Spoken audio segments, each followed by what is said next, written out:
playoff edition of the Mercedes-Benz Rangers postgame show on a day where rain soaked the city, but nothing can dampen the mood or the enthusiasm of the Rangers, who breathe a sigh of relief, hold on for a 4-3 win, and take a 1-0 lead in their series against the Carolina Hurricanes. Welcome inside our Delta MSG studios, everyone. John Giannone, Steve Valiquette, and Brian Boyle. Dave Maloney will join us from inside the Garden momentarily. All right, exhale, everyone. And then first off, Steve, tell me, what do you make of those 60 minutes? I was waiting for a push from Carolina, and it didn't come until the end. But you look at this game, and it really does break down period by period. In the first period, you get up 3-1. You're off to a great start. I didn't feel like the Rangers escaped the first period. They were able to get out pretty clean, unscathed. Second period, there's a breakaway, but it stays 3-1, and that's all Shesterkin had to stop as far as difficulty went. You get into the third period, and I thought that the Rangers were managing the game. You're 14 minutes to go.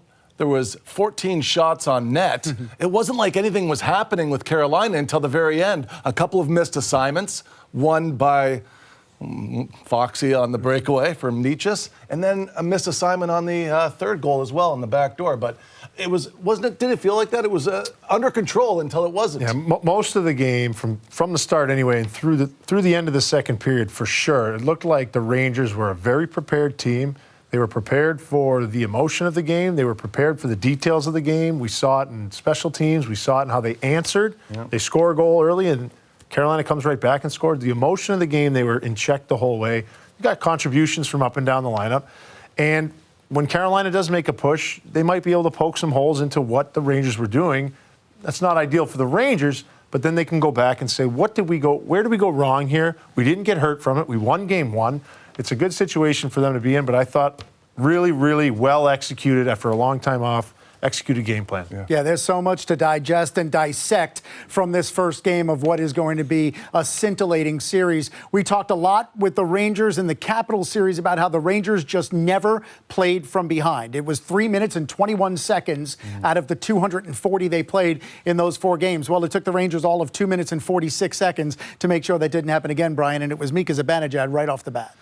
Well, it was a beautiful sound to hear because we were trying to get into the rink to see it. We got to see it eventually, but it was really how you want to start at home after a long layoff like that. It's a high-skill play. I like the patience of Roslovic there. He takes it behind the net.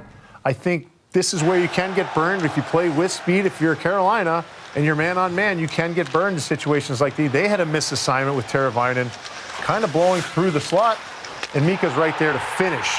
He was high-stepping all game. I loved his energy and what he was going to bring. That first period was amazing. But this is just wide speed, and he should be taken care of in the slot there. It was kind of surprising that they... How could you explain that to somebody? What would Teravainen been thinking? If he thinks Roslovic has won and his teammate has lost his battle and he might become a threat, then he can go to him. And that's the only thing that I can rationalize. He thought it was ready to switch. I need to go help. Yeah.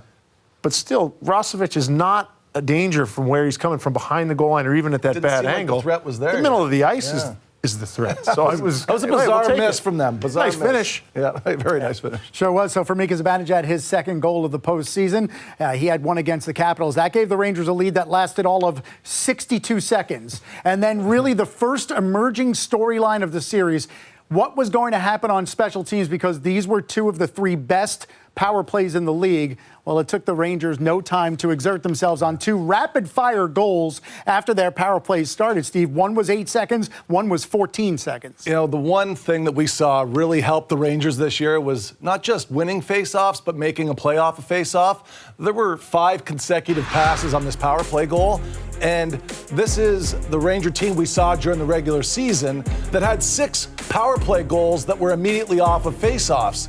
And as the Rangers were able to move this puck through the box relatively easily, you could see that this was a play that was drawn up. And after the puck ended up in the back of the net, Boiler and I are talking up in the press box, and you said that's what you do with 7 days of rest. You set plays like this up, and this is clearly a touch pass that Mika receives that's a gift. The net is wide open, and it's an amazing play.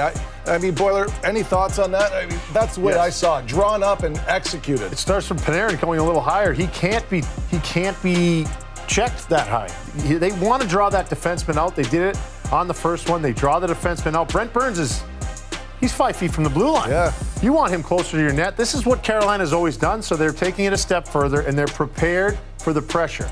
You saw it on the first goal with Mika, and you see it here again. They're all in areas. It's not even a perfect play. It's kind of a fanned-on shot from Mika, but they're in these areas where they know they're going to have space. We spoke about it prior to the game. They have to go to ice. They have to go to space because Carolina's going to come hard.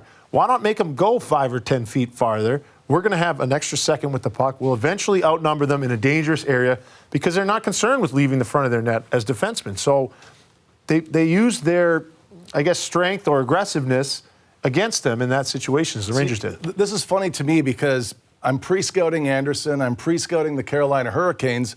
And last series for them, they go 5 games against the Islanders. The Islanders only went across the ice and made a play on net on a pass that went across the ice 4 times in the series. How do you do that 4 times in a series? And the Rangers did it 3 times in the first period. So I didn't think, oh, you're going to get to Anderson if you go east to west, although that was one area where you can get to him. But again, I didn't think you were going to be able to do it against Carolina. Even though the goalie may have a weakness, it's such a strength for the team. It is, but again, if you can get them out of these spots. Up top that way. You see that defenseman chasing off draws all the time, and you see Panarin position himself a little higher than the top of the circle. He's not just on the half wall. Yeah. That little bit of a difference makes all the difference in the world when executing these cross-ice plays. And to your other point, Panarin, Fox, Trocheck, Zibanejad with Kreider. A lot of skill. You can make cross-ice passes against anyone in the league. I just think they all know each other's assignments, don't they? Exactly. Well, the PK secret was aggressiveness and going 5 for 5. I mean, look, I've seen the Rangers struggle against aggressive penalty kills for the last 2 or 3 years now. So to see that this afternoon, to me, that's the best outcome that they needed to be able to take that into their next power play in the very next game. They're going to have confidence to carry that over. As far as their penalty kill, I was really excited about the way that Kreider helped his goalie recognize that I have the back door covered, just take the front side. And I thought that was, again, a good sign from what they were doing on the penalty kill. Penalty kill was very detailed. It was, even when there seemed to be almost a breakdown or a missed assignment, no one was lunging out to do someone else's job. They left the shot to Igor when it was there. He was going to handle that. There weren't going to be backdoor passes or double seams. If one seam happened, they would get back. They were patient in the middle of the ice and did not allow the pucks, as you said, to cross the midline there. They didn't want to have to chase that and have Igor going post to post, but they were very detailed. And when they were aggressive, they did a great job of applying that pressure and getting it all the way down. Yeah, the game was 3-2 headed into the third period, and then Artemi Panarin struck with an important what would be game-winning goal, and it puts him at the top of a pretty impressive list. Now playoffs and regular season combined, 124 points this season. That ties Jaromir Jagr for the most in Rangers history in that combined year. Vic Hadfield, Mark Messier, Wayne Gretzky, Brian Leetch. What a list of Rangers greats. And it was Artemi Panarin who was able to find a hole in Frederik Andersen, who, by the way, allowed more goals in a game than he had in any game since he returned on March 7th. That's 16 of them. And he That's had a not good allowed pull, more than Gino. 3. You're welcome. Never doubted it. And that fourth goal, which looked like insurance, ended up being the game winner. Well, that's why you have insurance. Yeah. Good point. That's why we had the graphic for the folks that turned into the pregame. Graphic. Yep. 722 save percentage on the 7-hole. I don't know if shooters aim for the 7-hole or if it just ends up going 7-hole. But regardless, you're talking about a Panarin night that started early, guys. I thought that he had, we talked about this in the pregame. It was his legacy is what's really at stake in this series. And I thought he defended really well. He was physical when he had to be. He was skating up the ice. Shots on goal were there. He was able to feel like he was in the game. And even when it seemed to be getting away from the Rangers as far as the game's staleness, he woke everybody back up, and he was able to put this through. And I thought that, hey, look, this is exactly the timing was perfect for him, but maybe a little bit of luck, too, a little bit of a greasy, oily shot to go through the armhole. I knew a couple guys that would shoot there on purpose. Really? Dadonov, we called him Dadonov in Florida, but he would do it on purpose, and he's Russian, too. Maybe they like that shot, and maybe he saw your graphic as well. Look, this I always felt like it was a mistake goal, not one that you'd aim for, but... Got to give the shooters some credit. Okay. This line has been all year, has been a catalyst for this team. They've been anytime you needed a goal, for long stretches, it's been their most valuable line for a number of reasons. What Trocheck can do on both ends of the rink, what Panarin did, even just on the power play, he doesn't get a ton of credit for in terms of the score sheet for what he did on the power play, but he diffused all that pressure, and they were out of sorts since then. So they just have so much ability. Lafreniere rang a couple off the post, at least one, right? He's moving. He's blossomed into this threat.